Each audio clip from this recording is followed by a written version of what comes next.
Hi, thanks so much for joining us for Webinar Wednesday. Today at Pinpoint for Health, we're going to talk about successful fundraising. My name is Jackie Russo, and I will be your hostess with the mostest today.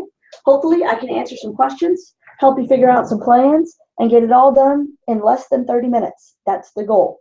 So if you have questions, you can email me directly, jackie@brandrusso.com, or you can send a chat, which is hopefully you can see it right there as part of the functionality over there on the side.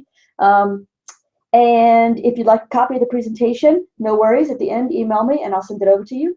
If you would like to have the whole webinar, we'll email that to you after it's over. It'll take about an hour or two, and then you'll have it and you'll be ready to roll. So we will get started. So this might shock you, but the hardest part of your job can be much more manageable than you think. You know, we work with a lot of people who run their foundations and are very frustrated by fundraising. We sat in a meeting yesterday with a group that does 3 or 4 events a year, kills themselves putting it on, and this organization doesn't even raise 6 figures, all events combined. So it's very frustrating for them, and I understand that. I get it. So what we have to do is help you figure out how to circumvent that, how to overcome it, how to make it more manageable, more successful, more rewarding, both personally and financially to your organization, and really just make the whole thing better, because it can be fairly frustrating. So let's be real for a minute. It's no secret that fundraising is one of the most stressful and uncomfortable parts about running a nonprofit organization. It's probably why fundraising and frustrating sound so much alike. And it is frustrating, and we get that. You know, especially in this day and age, everybody's got a fundraiser, whether it is a school or a local nonprofit or your healthcare nonprofit. It feels like there's a fundraiser on every corner. And when I say your school, that's the school your kids are going to, the school they used to go to, the school you used to go to, your school's alumni association, your school's athletic department. Everybody's raising money. Your church, and who knows what other organizations throughout your community might be hitting you up. So there are more hands out than ever before, and depending on your community and the economy, your pockets may be slimmer than they used to be. So it's like a perfect storm of challenges. Nobody really wants to ask strangers for money. And to me, that's the hardest part of it. So we've gotten away from, I think, what used to be the 1%er, just to kind of coin a phrase, who would give large sums of money for naming rights in a very generous time. You had a lot of industrialists and business tycoons who put their name on everything, every building, every park. And so you had tons of money flowing in for those events. So then we started asking for money, and everybody had their hand out. So then we went into the structure of having an event to earn the money that you're asking for. And so now there's an event every night of the week, sometimes 2 and 3 times. And so it's like everywhere you turn, that ask is there. So it's hard to just go ask strangers for money, and it's even harder to ask people you know, especially family members, business associates, and loose acquaintances. Now, we don't mean loose in the moral sense. We mean it's people that you know but aren't significantly tight with. So what happens is you feel like you've got to go raise this money. There's all this competition out there for the same funds. So what do? How do you fix it? So you think, well, maybe I can avoid doing it. Maybe I don't have to do it, but you do, unfortunately, with less and less support coming from guaranteed sources, state and federal funds, grants, those kinds of things. It becomes more and more necessary to go out there and raise the funds yourself. And so you turn to your board maybe, and they turn back to you. So what do?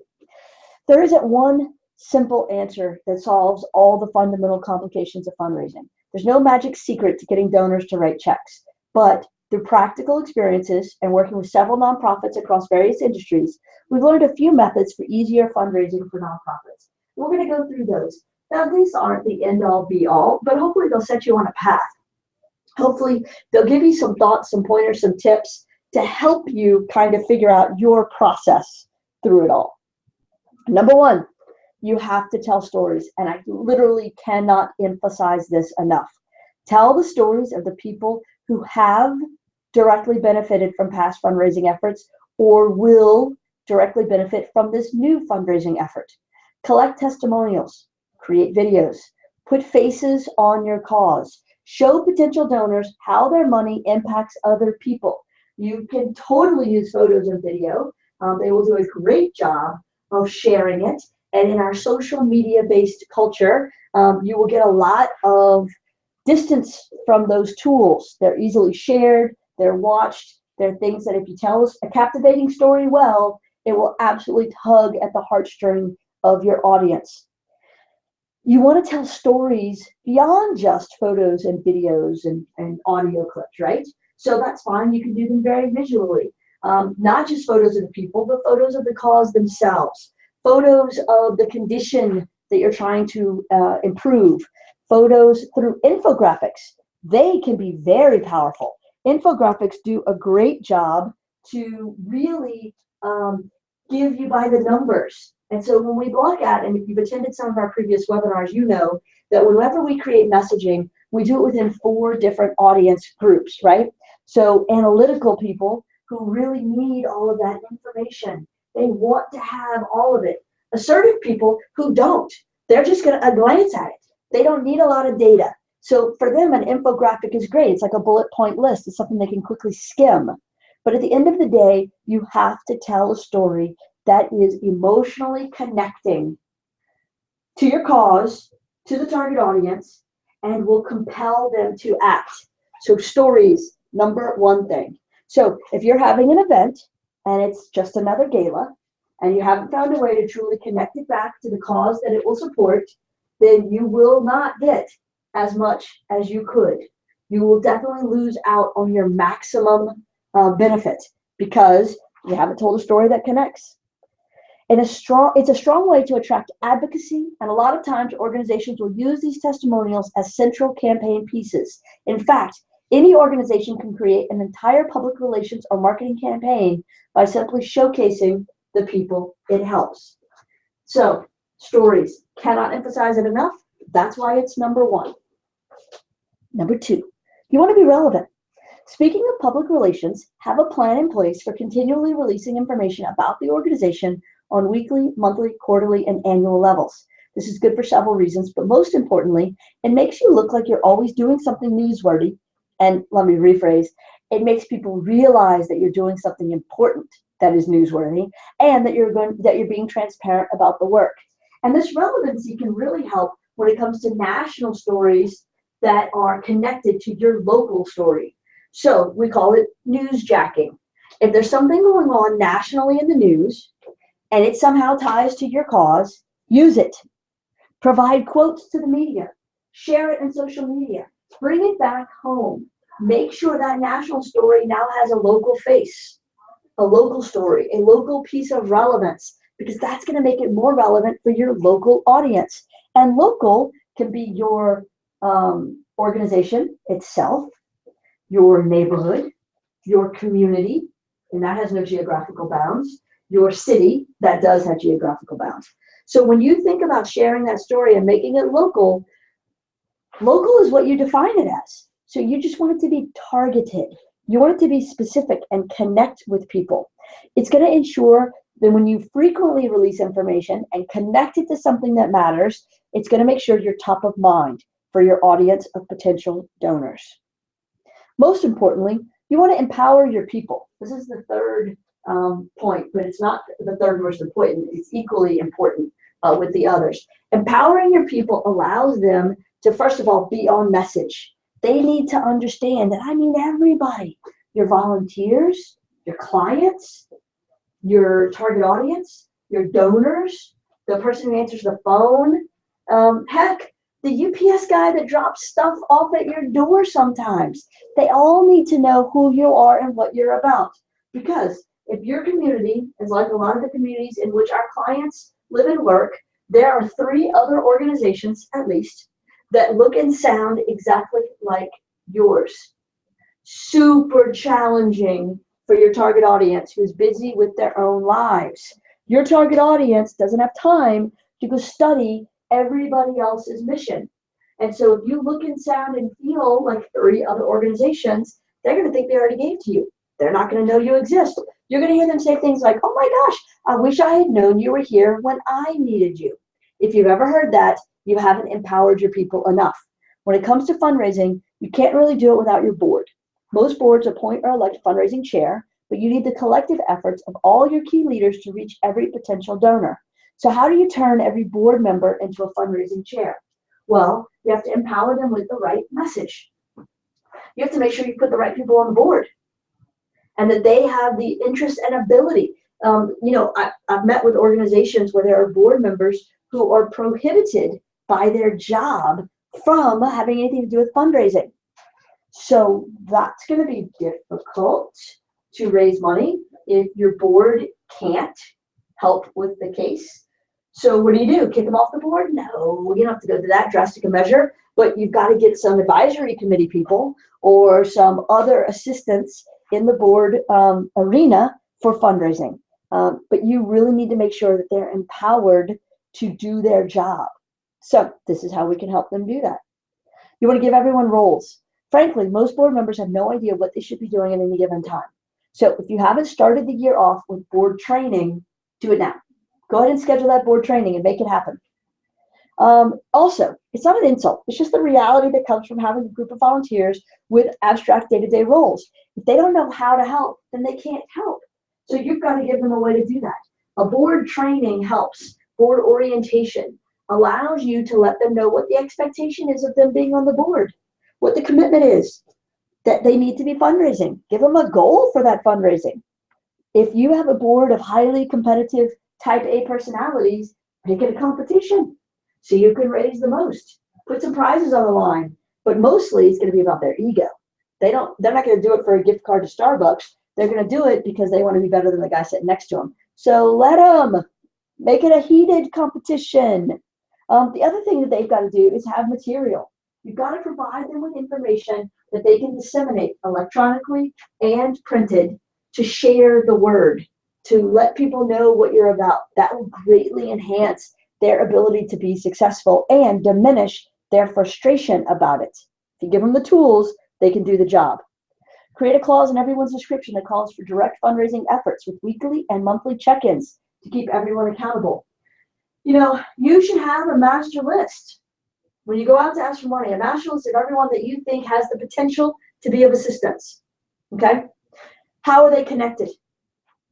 And if the only reason they're on that list is because you think they have a lot of money, well, that's a different list, or at least a different column. Let's start with people who actually have a passion for your cause. Let's start with people who actually care and figure out how to get in touch with them. We have 2 degrees of Kevin Bacon. So how do you get to that person? Then you can move into the generous benefactors of your community that maybe don't have any connection to your organization, but maybe have a connection to your board or to the people that you've helped. So great, know that. And then it's pretty simple to manage at that point. You've got the master list of everybody you're reaching out to. Hopefully your board members have helped supply some of those names and claimed ownership of who they're going after. And so anybody on that list needs to have someone in charge of them that either knows them or can get to know them, that has some sort of commonality with them. Now you've armed your people with the proper materials. You've armed them with a list of targets. Set them out into the world. Okay, these weekly and monthly check-ins. Every time there's a task scheduled, follow up. Did the task occur? It was a phone call, a meeting, an email, whatever it might be. And what was the outcome of that? And then what's the next task gonna be? Where's the follow-up? And when is it gonna happen? Having that master schedule means that you can quickly and efficiently move through your target list. And you can keep adding to it. It doesn't mean it's set in stone. You can add people to it. If you realize you were wrong on someone, you can take them off of it. But what you don't want to do is at every meeting, talk about some names. Oh, hey, I think Jim would be good for that. Has anybody talked to Dave? What about Susan or Ashley? So y'all are just throwing out names. That's not making a list. Who's in charge of following up with them? Because what's going to happen is if you don't follow this master list plan with these scheduled check-ins and tasks, then at the next board meeting, you'll throw out the same names, have the same conversation, and accomplish nothing. frustrating to you and your board. Next, you want to earn trust. As your trusted board, they should be privileged to internal operations like goals and outcomes. You want to let them know the true state of things. If it's bad, tell them. Do not hide it from them. Let them know the truth. Knowing that will really be beneficial. A, it will spur them into action faster. It will make them realize if it's dire straits, that the straits are indeed dire, and encourage them to help out more. You don't want to leave these things dangling. You want to let them know the true state of things, and they'll be more inclined to help fundraise. Also, being transparent helps establish trust both ways. They'll feel like they're part of a special inner circle, and you'll feel like an honest leader. You need them on your team. Don't hide things from them. They will find out. It will cost you your job. I can't be more direct than that. So instead, follow these simple steps, and it totally starts with honesty. Number 3, maintain ongoing goals. Make no mistake, fundraising isn't an annual event, it's an everyday task. So it's your responsibility to keep your board accurately informed and focused on completing consecutive goals. Set goals, keep your deadlines, and reward your people for meeting their goals. And the rewards can be everything from an attaboy to a trip. I mean, you can do it however you want. Obviously, you don't want to be too flamboyant and excessive, because that sort of undermines the trust and faith that the board just gave you.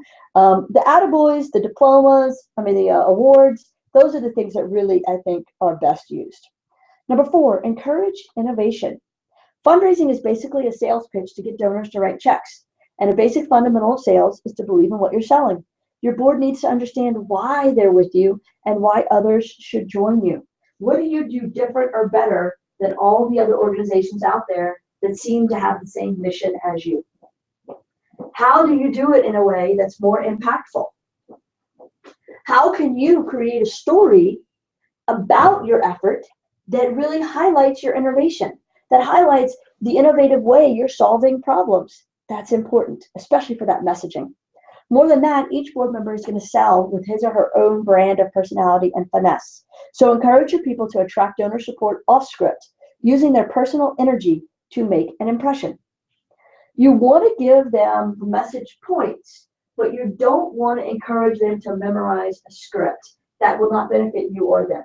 You want to give them enough information that they are totally comfortable delivering the message, but not tie their hands so tight that they feel like they're just actors in a play, and chances are they will not do it justice. So don't do that to them. Don't handicap them.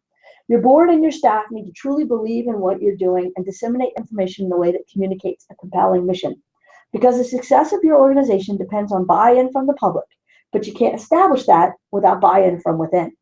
So you got to get your board on board first, then send them out into the world. If you have any questions, now would be a great time to ask those. If you're emailing them to me, my email address is jackie@brandrusso.com, so send them on over. If you want to use the chat feature on the side, feel free to do that, and I'll check in right now and see if we have any chats to check on. The great thing about this is that you have the opportunity to really raise some funds. You have the opportunity to totally connect with your audience and build a case for why your organization is deserving of their generosity. So take advantage of that. Really take the chance and go out there and give them what they need to connect. You will feel better for it. They will feel more in touch with you. And I think at the end of the day, you're going to get a lot more reward for your effort.